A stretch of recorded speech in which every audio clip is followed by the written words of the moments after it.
Welcome to Creative Tian channel. Today I'm going to need fingerless mitten or fingerless gloves.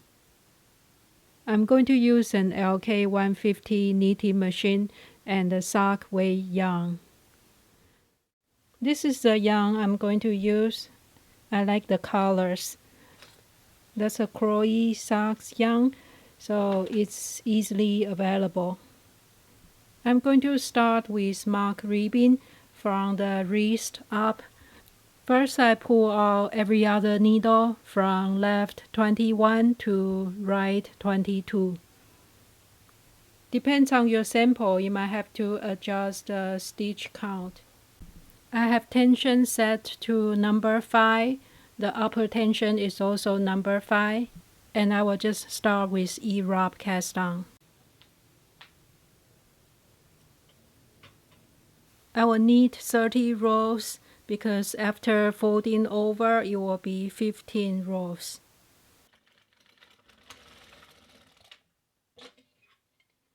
And some weight.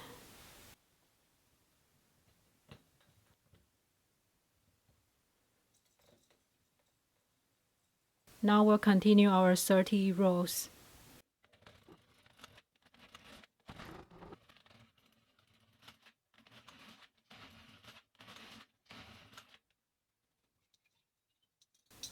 Now we can take off the weight and hand it back to the machine. And I like to pick up from the center of the V. I think it looks neater this way.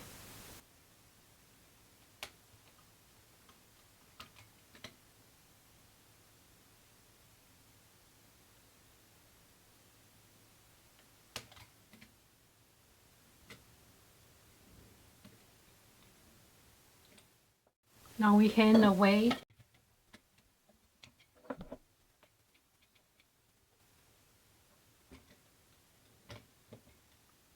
I like to push all the needles out so it's easier to knit the next row. Now I will knit one row. Now the mock ribbing is done, we can continue.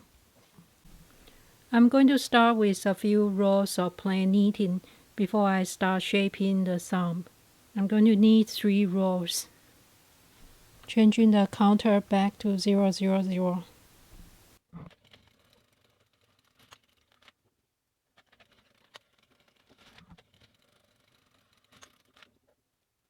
Now we can start to shape the thumb. There are many ways to shape the thumb, and I think the easiest way is to continue on left and right edges.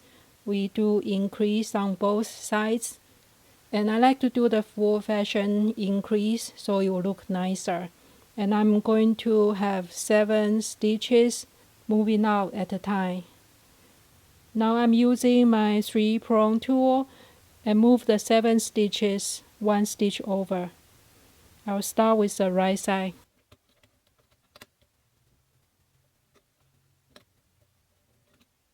That's 3 stitches.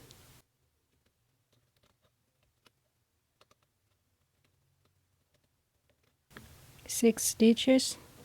And the last stitch I will just use a 1-prong tool. Transfer 1 stitch. Now I have an empty needle here. I'm going to pick up the stitch from the next stitch. I like to pick the one that's closer to the center. You can see the stitch. There's a bump here. I pick up the bump on the first stitch and then move it to the empty needle. And we'll do the same on the left side.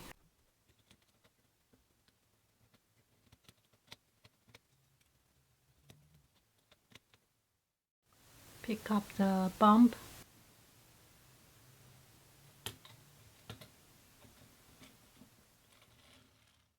Now I'm going to knit 2 rows.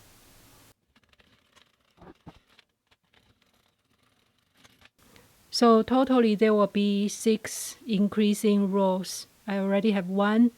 Now I'm going to increase the second time.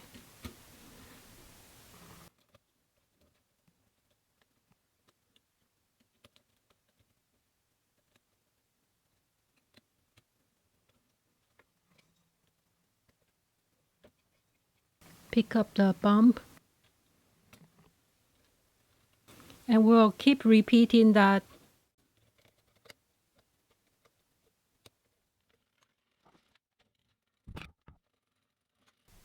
After all the increases are done, I'm going to knead 2 rows of plain knitting and place those stitches on waist yarn, and we'll continue knitting the center part.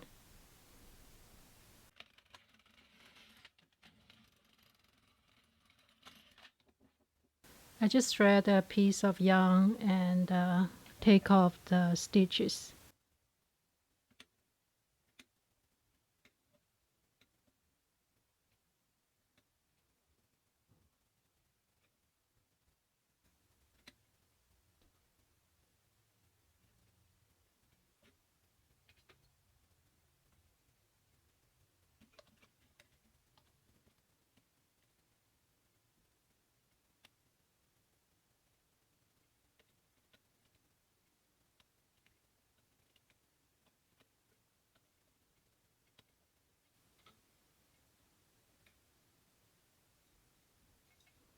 And put those extra stitch back to the A position, the non-working position.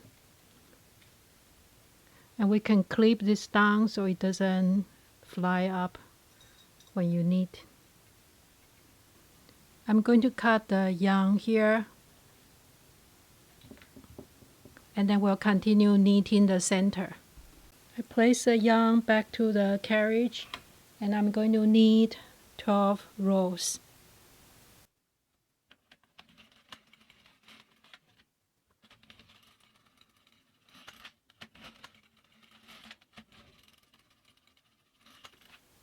Now I'm going to start my mark ribbing again, so I kneaded every other needle. I'm going to transfer every other needle to the next needle. You can move it to the right or to the left, it doesn't matter. I'm moving it to the right for now. The empty needles should go back to A position. Now we'll pull out the other needles.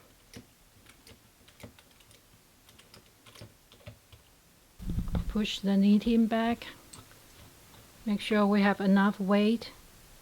And I'm going to knit about 10 or 12 rows and put it on waist yarn and take it off machine.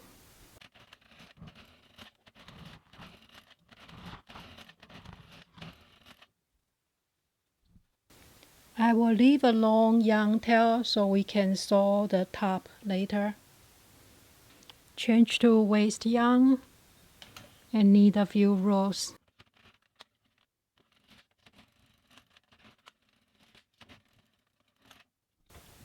Now cut the waist yarn and take it off the machine.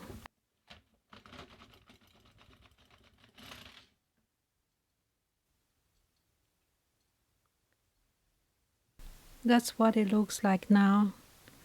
And then we just need to fold it in half and sew it up. We'll sew up a line here and here. And for the top, we will fold it down and sew up.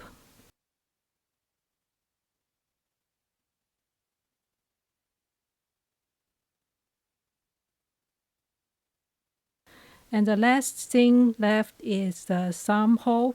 You can just bind it off, or you can pick up the stitches and hand knit the ribbing. It's up to you how you want to finish the thumb hole.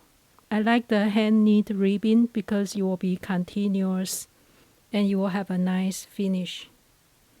And then we just have to make another one to make it a pair. I hand knit 3 rows of a ribbon here with magic loop. So that's the finished product. You can knit it up quickly and modify it for different sizes. I hope you liked today's video. Thank you for watching and see you next time.